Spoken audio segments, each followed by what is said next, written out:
Hello everyone, my name is Manish. मैं इस video पर बात करने वाला हूँ AP board class ninth summative assessment 2022-23 class ninth subject second language Hindi के बारे में बताने वाला हूँ। तो स्टूडेंट वीडियो को लाइक शेयर और यूट्यूब चैनल को सब्सक्राइब कर ले। टाइम रहेगा 3 hours 15 minutes, मैक्सिमम मार्क्स 100।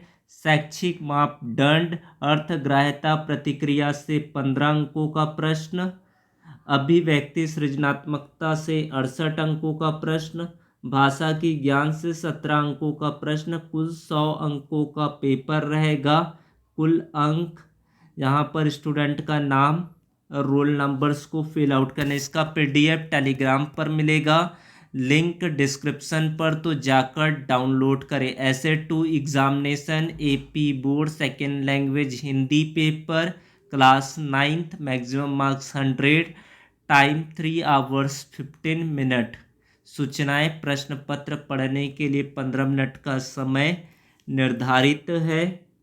दूसरा, सभी प्रश्नों के उत्तर उत्तर पुस्तिका में लिखिए। प्रश्न पत्र में 6 भाग है। पहला भाग देखते हैं और इसका उत्तर भी साथ में हम लोग करेंगे। निम्नलिखित प्रश्नों के उत्तर सूचना के अनुसार लिखिए। यहाँ पर 12 प्रश्न, प्रत्येक प्रश्न 1 अंकों का, कुल अंक रहेगा 12। पहला, सुनीता अंतरिक्ष यात्री बनने की सपना देखी। तो यहाँ पर सपना का तत्सम रूप पहचान कर लिखे न, यानी कि रेखांकित शब्द का सही तत्सम रूप पहचान कर लिखे। 3 ऑप्शन है, स्वप्न, कल्पना, जागरण। इसका उत्तर आएगा स्वप्न। इसका उत्तर आएगा आपका स्वप्न हो जाएगा, पहला ऑप्शन इसका सही रहेगा। साहिती ने बहुत अच्छा काम किया, क्रिया विशेषण शब्द पहचान कर लिखिए। इसका उत्तर आएगा बहुत अच्छा। 2009 अक्षरों में लिखिए, 2009। प्रश्न क्रमांक 4, फुटबॉल सच्चाई डैश खेल है। सही कारक चिन्ह पहचान कर लिखिए, की, का, के। फुटबॉल सच्चाई का, यहाँ पर का आएगा।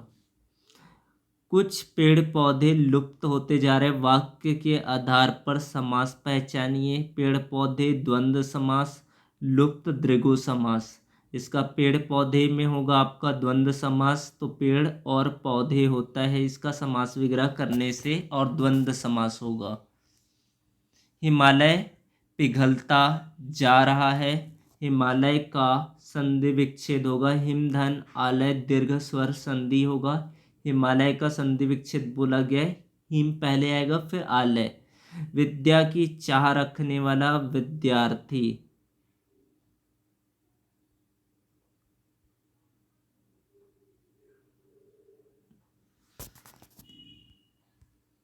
लड़की ने चिड़िया को आवाज दी। रेखांकित शब्द का मुहावरा अर्थ पहचान कर लिखे, बदलना, बुलाना, बोलना। आवाज देना का मतलब होता है आपको बुलाना, इसका अर्थ होगा बुलाना। बेटा बाजार जाता है, लिंग बदलिए कर फिर से लिखिए। बेटा का होगा बेटी, बाजार जाता है का जाती है। प्रश्न क्रमांक 10, पक्षी आसमान में उड़ता है।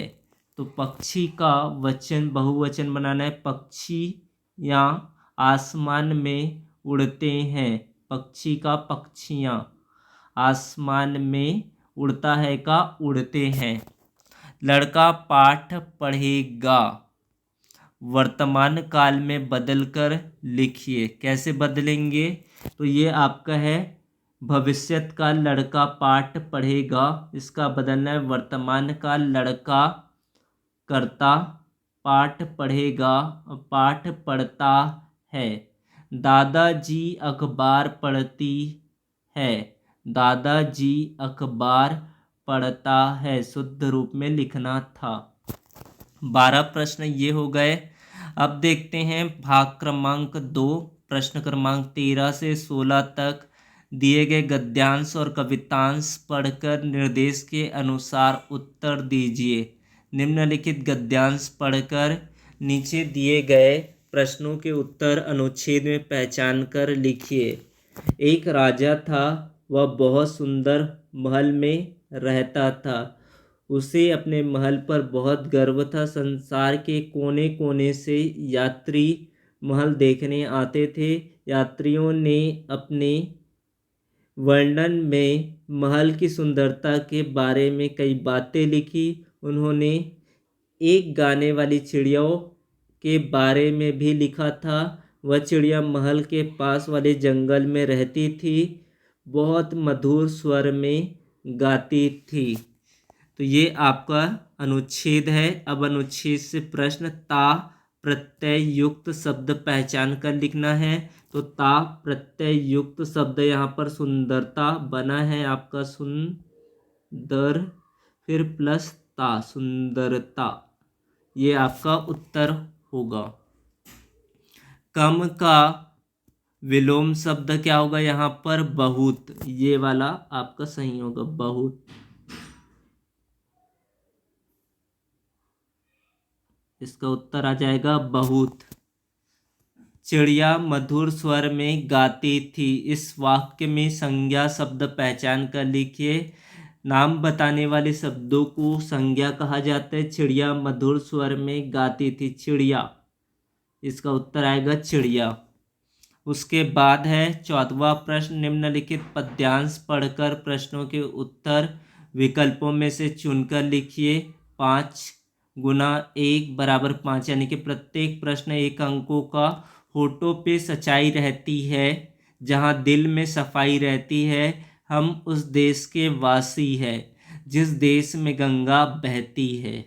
होठों पे क्या रहती है? होठों पे सच्चाई, सफाई, दिल, लालच। उत्तर आएगा इसका सच्चाई। ऑप्शन ए इसका सही आंसर होगा। इसका उत्तर आएगा ऑप्शन ए। अब बात करते हैं इसका दूसरा प्रश्न, सफाई कहाँ रहती है? जहाँ दिल में सफाई रहती है। होठों पे, दिल में, देश में, थोड़े में। उत्तर आएगा इसका दिल में, ऑप्शन बी।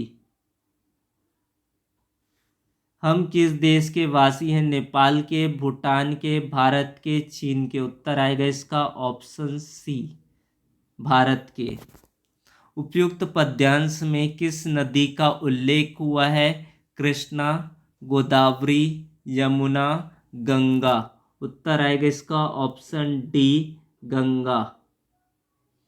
इस पद्यांश के कवि कौन है? शैलेंद्र कुमार, जैनेन्द्र कुमार, शिलेंद्र कुमार, धर्मेंद्र कुमार। उत्तर आएगा इसका ऑप्शन ए, शैलेंद्र कुमार। उसके बाद है 15वां प्रश्न, निम्नलिखित गद्यांश पढ़कर नीचे दिए गए प्रश्नों के उत्तर अनुच्छेद से पहचान कर लिखिए। रोजा यानी उपवास। रोजा रखने के लिए सूर्योदय से लगभग 1.5 घंटा पहले आहार लिया जाता है, इसे सहरी कहते हैं। सहरी के बाद से उपवास आरंभ होता है। उपवास में पानी तक पीना मना है। इस तरह रोजा रखकर दैनिक कार्य करते हुए मन को अल्लाह की इबादत में लगाना रमज़ान का मुख्य उद्देश्य है। रोज़ा रखने से मनुष्य स्वस्थ व चुस्त बना रहता है और आत्मसंयम, आत्मनियंत्रण, आत्मविश्वास, आत्मानुशासन आदि गुण विकसित होते हैं। प्रश्न यहाँ पर देखते हैं। पहला प्रश्न, सहरी के बाद क्या प्रारंभ होता है? तो सहरी के बाद से उपवास आरंभ होता है। इसमें ऑप्शन है वत्र, उपवास, यज्ञ, पूजा। उत्तर आएगा उपवास, ऑप्शन बी। फिर आपका अगला प्रश्न है, रोजा यानी क्या होता है? रोजा यानी उपवास रखने के लिए सूर्योदय से लगभग, रोजा यानी कि उपवास। ऑप्शन में है उपचार, उपयोग, उपकार, उपवास। उत्तर आएगा इसका उपवास, ऑप्शन डी। उपवास में क्या तक पीना मना है? नींबू पानी, नारियल पानी, पानी, शरबत। ऑप्शन देखते हैं यहाँ पर। उपवास में पानी तक पीना मना है। उपवास में पानी तक पीना मना है, तो उत्तर आएगा पानी। ऑप्शन सी इसका सही उत्तर होगा, ऑप्शन सी। रोजा रखने से कौन स्वस्थ और चुस्त बना रहता है? मनुष्य, पशु, पक्षी, दानव। रोजा रखने से मनुष्य स्वस्थ और चुस्त बना रहता है, तो यहाँ पर इसका उत्तर आएगा मनुष्य, ऑप्शन ए। यह अनुच्छेद किस पाठ से दिया गया है? फुटबॉल, यक्ष, रमजान, गाने वाली चिड़िया। उत्तर आएगा ऑप्शन सी, रमजान। अब बात करते हैं आपके आगे का प्रश्न, भाग क्रमांक 3। प्रत्येक प्रश्न का उत्तर 6 पंक्तियों में लिखे। सुभद्रा कुमारी चौहान जी के बारे में अपने शब्दों में लिखिए उत्तर। सुभद्रा कुमारी चौहान 16 अगस्त 1904, 15 फरवरी 1948 हिंदी की सुप्रसिद्ध कवित्री और लेखिका थी। झांसी की रानी कविता उनकी प्रसिद्ध कविता है। वे राष्ट्रीय चेतना की एक सजग कवित्री रही है। स्वाधीनता संग्राम में अनेक बार जेल यातनाएं सहने के पश्चात अपनी अनुभूतियों को कहानी में व्यक्त किया। प्रश्न क्रमांक 18, सोहनलाल द्विवेदी जी के बारे में अपने शब्दों में लिखिए उत्तर। सोहनलाल द्विवेदी 22 फरवरी 1906, 1 मार्च 1988 हिंदी के प्रसिद्ध कवि थे। ऊर्जा और चेतना से भरपूर रचनाओं के इस रचयिता को राष्ट्रकवि की उपाधि से अलंकृत किया गया। महात्मा गांधी के दर्शन से प्रभावित द्विवेदी जी ने बाल उपयोगी रचनाएं भी लिखी। 1969 में भारत सरकार ने पद्मश्री उपाधि प्रदान कर सम्मानित किया था। यह है भाग क्रमांक 3 का उत्तर। अब देखते हैं भाग क्रमांक 4। 8 प्रश्न रहेगा यहाँ पर, टोटल 8 गुणा यहाँ पर आपका 8 क्रॉस 3 इक्वल टू 24 मार्क्स का रहेगा। निम्नलिखित प्रश्नों के उत्तर 2 या 3 वाक्यों में लिखिए। हमें अपने मेहमान के साथ कैसा व्यवहार करना चाहिए?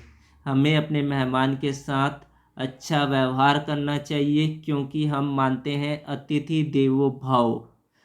हमें अतिथि सत्कार करना है। हमें अपने मेहमानों को प्राणों से ज़्यादा मानना है। अब बात करते हैं 20वां प्रश्न। कबीर की दृष्टि में किसी काम को धीरे धीरे करना, इसका क्या तात्पर्य? कबीर कहते हैं कि सारे काम निश्चित समय पर धीरे धीरे होते हैं। शीघ्रता दिखाने से कोई काम नहीं होता। फल पाने की इच्छा से पेड़ को 100 घड़ा पानी से सींचने पर भी कोई फल प्राप्त नहीं होता मिलता। उसी प्रकार जल्दबाजी करने से कोई काम नहीं होता। इस तरह से आपका 20वें का उत्तर। 21वां प्रश्न, मजदूरों और किसानों की दशा सुधारने के लिए हमें क्या करना चाहिए? तो निम्न उपाय करना चाहिए। उनके बारे में सोचना और सहायता करना चाहिए। यंत्र, बीज, खाद आदि सस्ते मूल्य पर देना चाहिए। नहरें, तालाब आदि खोदना चाहिए। कम सूद पर ऋण देना चाहिए इत्यादि। अब बात करते हैं 22वां प्रश्न, अच्छी संगति से क्या लाभ होते हैं? इसका उत्तर, अच्छी संगति से हमें सुख पहुंचता है। अच्छी संगति के कारण ही आध्यात्मिक परलौकिक चिंतन मिलता है। अच्छी संगति से ही हमें सद्बुद्धि, परोपकारिता, सेवा, भलाई आदि भावनाएं जागृत होती है। भारत को प्रतिभावानों का देश क्यों कहा जाता है? भारत में कई प्रतिभावानों का जन्म हुआ। आर्यभट्ट, सीवी रामन, जेसी बोस, अब्दुल कलाम, टेसी थॉमस, सुनीता विलियम्स आदि। यहाँ गांव-गांव में भी प्रतिभाशाली बच्चे हैं। यहाँ की लड़कियाँ भी विशेष प्रतिभा रखती, इसलिए भारत को प्रतिभावानों का देश कहा गया। फिर आपका अगला प्रश्न है, बच्चों के प्रति निकुंभ सर के विचार कैसे हैं? रामशंकर निकुंभ सर पाठशाला में काम करने वाले एक कला अध्यापक थे। बड़े सहृदयी, प्रेममयी, दयालु और होशियार व्यक्ति थे। बच्चों के प्रति उनके विचार बड़े उदार थे। वे जानते थे कि बच्चे ओस की बूंदों की तरह शुद्ध और पवित्र होते हैं। साथ ही हर बच्चे को किसी न किसी विषय के प्रति श्रद्धा होती है। प्रश्न क्रमांक 25, समक्का सारक्का के जीवन में क्या संदेश मिलता है? उनके जीवन से हमें यह संदेश मिलता है कि मातृभूमि की रक्षा करना हमारा प्रथम कर्तव्य है। चाहे जान भी चले जाए, अपने देश को स्वतंत्र रखना हमारा पवित्र धर्म है, तभी हमारा जन्म सार्थक होगा। प्रश्न क्रमांक 26, युवक ने अपना स्थान स्वयं कैसे बनाया? युवक को निजी कार्यालय में चपरासी रखा, उसने कार्यालय को शाही कार्यालय बनवाया और राज्य का वित्त मंत्री बना। एक दिन राजा सभी मंत्रियों को आधी रात अपनी कमरे में ले आने की आदेश दिया। युवक को सभी मंत्री नशे में थे, लेकिन वित्त मंत्री यानी कि युवक राजकर में एक पैसा कम होने के कारण सोच कर रहे थे। युवक की ईमानदारी से खुश होकर राजा उसको अपना प्रधानमंत्री बना लिया। इस प्रकार युवक ने अपना स्थान स्वयं बनाया। अब देखते हैं भाग क्रमांक 5 का उत्तर। निम्नलिखित निबंधात्मक प्रश्नों के उत्तर सूचना के अनुसार लिखिए। प्रत्येक प्रश्न यहाँ पर 10 अंकों का रहने वाला है। मेरा जीवन कविता से सुभद्रा कुमारी चौहान हमें क्या बताना चाहती है? कवित्री कहती है, अपने पूरे जीवन में मैंने हंसना ही सीखा है, अर्थात मैंने सुखमय जीवन ही बिताया है। रोना या दुखी होना मैं नहीं जानती। मेरे जीवन में सदा सुख रूपी सोना ही बरसा करता था। अर्थ है कि मैं सदा प्रसन्न रहती थी। पीड़ा कैसी होती है मैं जानती ही नहीं। मेरे सुखमयी सुखदायी जीवन में चिंता का महत्व नहीं रहा। मैं सुनती हूँ यह जग संसार तो सारहीन है, लेकिन वह तो मुझे सुख सार ही दिखाता है। माने मुझे सुख पहुँचाने वाला ही है। मेरी आंखों के सामने हमेशा सुख रूपी समुद्र लहराता ही रहा। मेरे जीवन में सदा उत्साह और उमंग ही रहे। मेरा दिल तो हमेशा मतवाले होकर विजय की खुशी में हंसता रहा। माने मेरा दिल विजय के उल्लास नाच उठा। मानव जीवन में आशा का महत्वपूर्ण स्थान है, क्योंकि आशा ही सुखमय जीवन का प्रथम सोपान है। आशा ही मानव को लक्ष्य साधना की ओर आगे बढ़ने की प्रेरणा देती है। ऐसी प्रभावशाली आशा मेरे जीवन को हर पल प्रकाशित करती रहती है। मेरी असफलता रूपी संपत्ति सुनहरे धागे से घेरी हुई है। अर्थ है कि असफलता मुझ पर कभी प्रभाव डाल न सकी। मेरे चारों ओर सुख रूपी सुनहरे बादल ही छाए रहते हैं, क्योंकि सुख के साथ साथी भरोसा, प्यार, धीरज मेरे जीवन के साथ रहे। अथवा पर दिया गया सोहनलाल द्विवेदी जी प्रकृति के शिक्षा में क्या संदेश देते हैं? कवि कहते हैं कि हमारे चारों ओर की प्रकृति के कण कण में कुछ में संदेश छिपा रहता है। उन संदेशों का आचरण करने से हम जीवन को सार्थक व सफल बना सकते हैं। पर्वत हमसे कहता है कि तुम भी अपना सिर उठाकर मुझ जैसे ऊंचे लंबे बन जाओ। अर्थ है कि सब में ऊंचा रहना महान गुण है। समुद्र लहराते हुए कहता है, मेरे जैसा मैं जैसे गहरा हूँ, वैसे तुम भी अपने मन को गहरे और विशाल बनाओ। माने गहराई से सोचो। समुद्र के चंचल तरंग उठ उठ कर गिरते हैं। क्या तुम समझ सकते हो कि ये क्या कह रहे हैं? वे कहना चाहते हैं कि तुम भी उनके जैसे अपने दिल में मीठी और कोमल आशाएं भर लो, क्योंकि आशा को सफल बनाने का प्रयत्न जरूर करते रहो। धरती हमसे कहती है कि चाहे जितनी बड़ी जिम्मेदारी तुम्हें पूरी करनी है, धैर्य के साथ उसे पूरा करो। आकाश कहता है, मुझ जैसे पूरा फैलकर सारी दुनिया ढक लो। माने महान बनकर सब पर अपना प्रभाव दिखाओ। प्रश्न क्रमांक 28, एक प्रश्न का उत्तर 8 से 10 पंक्तियों पर करना है। बदले अपनी सोच पाठ में युग रचना की जगह आप होते तो संयुक्त राष्ट्र संघ में क्या भाषण देते? तो निम्न भाषण होता: पहला, हिमालय पिघलता जा रहा है। ध्रुवी ध्रुवी भालू मरते जा रहे हैं। हर 5 में से 2 व्यक्तियों को पीने का साफ पानी नहीं मिलता। लुप्त होने वाले पेड़ पौधों को खोने की हालत में है। प्रशांत महासागर के पानी का स्तर बढ़ता ही जा रहा है। क्या हम अपने भविष्य की पीढ़ी को यही देने जा रहे हैं? दूसरा, हमारे पूर्वजों ने हमें स्वच्छ और स्वस्थ ग्रह दिया था और हम क्या कर रहे हैं? हम अपने भविष्य की पीढ़ी को प्रदूषित और बिगड़ी हुई धरती देने जा रहे हैं। क्या ऐसा करना ठीक है? हमें अपनी धरती बचानी होगी। अब यह काम यहाँ नहीं होगा तो कहाँ होगा? अब नहीं होगा तो कब होगा? हम नहीं करेंगे तो कौन करेगा? पांचवा, क्या पर्यावरणीय समस्याओं की पहचान किसी भौगोलिक, राजनीतिक सीमाओं और आयु समूहों के दायरे में होती है? छठवां, यदि राष्ट्र की सुरक्षा, शांति और आर्थिक विकास ही आपके लिए जरूरी है तो पर्यावरण बदलाव जरूरी मुद्दा क्यों नहीं होना चाहिए? खेलों से मनोरंजन होता है। फुटबॉल के बारे में अपने विचार लिखिए। स्वास्थ्य को ठीक और शरीर को मजबूत बनाने के लिए व्यायाम की आवश्यकता होती है। इसलिए खेल कूदों के द्वारा व्यायाम करना, शरीर को मजबूत बनाना मानव का प्रथम कर्तव्य है। स्वास्थ्य को ठीक रखने के लिए खेलकूद अत्यंत आवश्यक है। खेलों से रक्त की शुद्धि होती है, बौद्धिक विकास होता है। खेल कूदों से मनोरंजन भी होता है। हार या जीत को साधारण रूप में लेने से जीवन में आए सभी उतार चढ़ाव समान रूप से देख सकते हैं।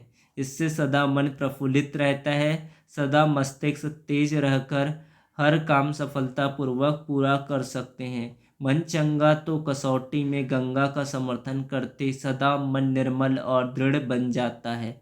खासकर विद्यार्थी जीवन में खेलों का अधिक महत्व रहता है। फुटबॉल का खेल अकेले एक आदमी का खेल नहीं, यह टीम का खेल है। मिलजुल कर खेलने का खेल है। यह ताकत और सावधानी का खेल है। यह चुस्ती का खेल है। यह नज़र का खेल है। फुटबॉल पर नज़र, साथियों पर नज़र। यह ऐसा खेल है जिसमें एक की ताकत सबकी ताकत है, एक की कमजोरी सबकी कमजोरी। या प्रेम और सच्चाई का खेल है। प्रश्न क्रमांक 29, विहार यात्रा पर जाने के लिए पैसे व अनुमति मांगते हुए पिताजी के नाम पर पत्र लिखिए। गुड़ीवारा। उसके बाद आपको दिनांक, आपकी जगह का जरूर नाम लिखेंगे। पूज्य पिताजी, सादर प्रणाम। मैं यहाँ कुशल हूँ। आशा करता हूँ कि आप भी वहाँ सकुशल हैं। मैं यहाँ अच्छी तरह पढ़ रहा हूँ। हाँ पिताजी, हमारी पाठशाला के 9वीं कक्षा के सारे छात्र विहार यात्रा पर जाने वाले हैं। आप कृपया मुझे भी जाने की अनुमति देते हुए इसके लिए ₹500 भेजने की प्रार्थना कर रहा हूँ। माता जी को मेरा नमस्कार, धन्यवाद सहित आपका आज्ञाकारी पुत्र पी बसवन्ना, गुड़ीवाड़ा, पीर रमण्या, तिरुपतमा मंदिर विधि, इंचपैट, विजयवाड़ा। बीमारी के कारण अपने कक्षा अध्यापक को 3 दिन की छुट्टी के लिए आवेदन पत्र लिखे। गुड़ीवाड़ा। दिनांक, फिर प्रेषक, उसका स्थान, सेवा में कक्षा अध्यापक जी, स्कूल का नाम, उसका स्थान। महोदय, सादर प्रणाम। निवेदन है कि कल रात से मुझे तेज बुखार है, सिर दर्द और बदन दर्द भी है। वैद्य जी ने दवाइयाँ देकर 3 दिन आराम लेने की सलाह दी, इसलिए कृपा करके मुझे 3 दिन की छुट्टी दीजिए। धन्यवाद। आपका आज्ञाकारी छात्र है। छात्र का नाम, क्रमांक, कक्षा का नाम। अब देखते हैं भाग क्रमांक 6, निबंध लिखना है। भारत में मनाए जाने वाले विभिन्न त्योहारों में किसी एक त्यौहार के बारे में निबंध लिखिए। रूपरेखा, प्रस्तावना, विवरण, मनाने की विधि, उपसंहार। तो यहाँ पर लिख रहे हैं दिवाली, दीपावली।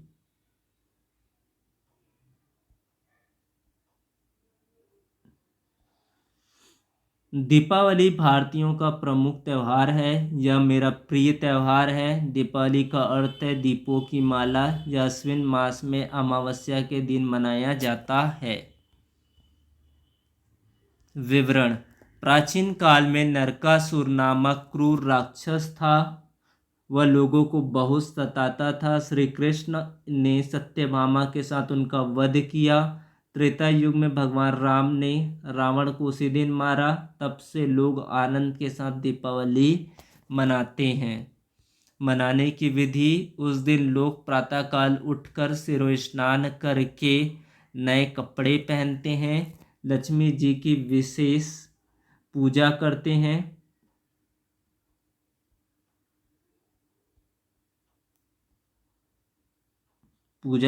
शाम को दीप जलाकर पटाखे जलाकर खुशियां मनाते हैं।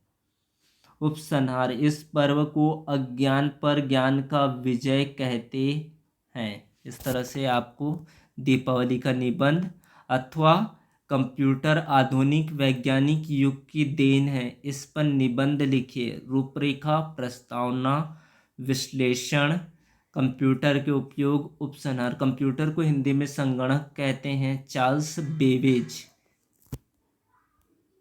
बेबेज इसका पितामह माना जाता है। यह आधुनिक तकनीकी की महान खोज है।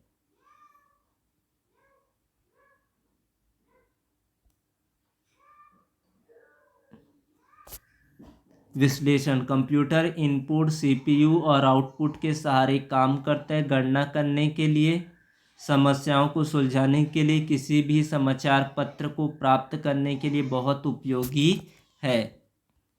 कंप्यूटर के उपयोग। ये कम समय में एक से अधिक कार्य कर सकते हैं। पहला। दूसरा, ये व्यक्ति के श्रम को कम कर देते हैं। ये व्यक्ति के काम को कम कर देते हैं। हर क्षण हमारे सहायक के रूप में मौजूद रहते हैं। हम कंप्यूटर में इंटरनेट का उपयोग कर सकते हैं। इससे आवश्यक जानकारी प्राप्त कर सकते हैं। लोगों को एक दूसरे से जोड़ने के लिए भी उपयोगी है। शिक्षा, उद्योग, बैंक, चिकित्सा, व्यापार, विज्ञान, अंतरिक्ष आदि अनेक क्षेत्रों में इसका उपयोग किया जा रहा है। ज्ञानार्जन में छात्रों को यह बड़ी सहायता देते हैं। उपसंहार। इस तरह कंप्यूटर हमारे जीवन का अनिवार्य अंग बन गया है। इसका सही उपयोग करना है। तो इस तरह से आपका पूरा पेपर रहने वाला है। तो thanks for watching video. Subscribe the channel. Thank you so much. Join the Telegram group. Link description और कम्युनिटी टैब पर दिया गया। तो वीडियो पर लाइक, शेयर और comment on the video. Thanks for watching.